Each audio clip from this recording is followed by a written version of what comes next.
This video outlines in short the two remaining common functionalities of the two restricted workspaces, the Annual Safety Reporting tab and the User Administration tab. The third common tab is the Annual Safety Reporting. It allows sponsors to submit the annual reports on the safety status of investigational medicinal product used in a trial, and member states to assess the content of the annual safety report and adequately monitor the safety profile of the investigational drug. In the Annual Safety Reporting tab, in the sponsor workspace, users with the appropriate roles are able to complete and submit new annual safety reports or search those that have been submitted by their organizations. Users can sort the annual safety reports based on various criteria such as assessment status or submission date. The search functionality on top allows users to retrieve annual safety reports based on the EUCT number or the Annual Safety Report ID. The advanced search functionality provides users with various criteria and allows them to retrieve specific annual safety reports that match the selected criteria.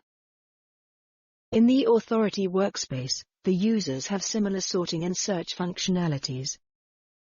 The Authority user performs an advanced search functionality, using as criterion the assessment status in progress. The user retrieves the results and opens the annual safety report.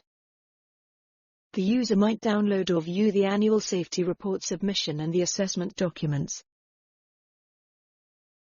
The fourth common functionality is found in the User Administration tab.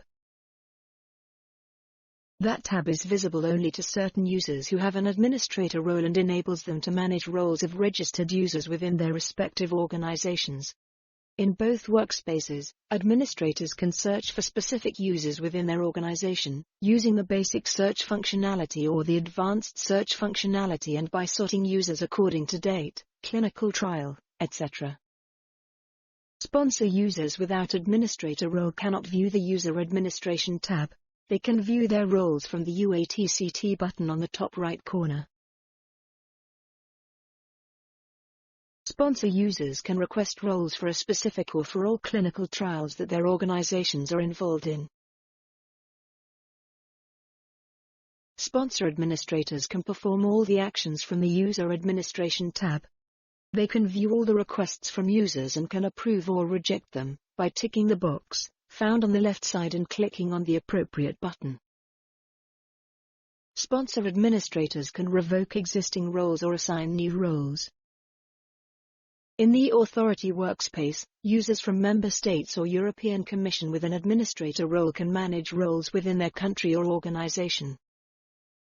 Member state administrators can also delegate user management permissions to National Organization Administrators, or NOAS, which may be national competent authorities or ethics committees. NOAS will only be able to assign roles and permissions within their own organization. In that example, the authority administrator assigns a new role. After clicking on the Assign New Role button, the administrator might assign a role for one or all the clinical trials and determine the duration of the role. Multiple roles can be assigned to the same user. Administrators can revoke existing roles or amend them by selecting them from the list and click on the respective button. In the following video, we will view the specific functionalities of each workspace. This video is part of the CTIS training program. For more information on the common functionalities of the two workspaces of CTIS, you may visit our training platform and our additional materials.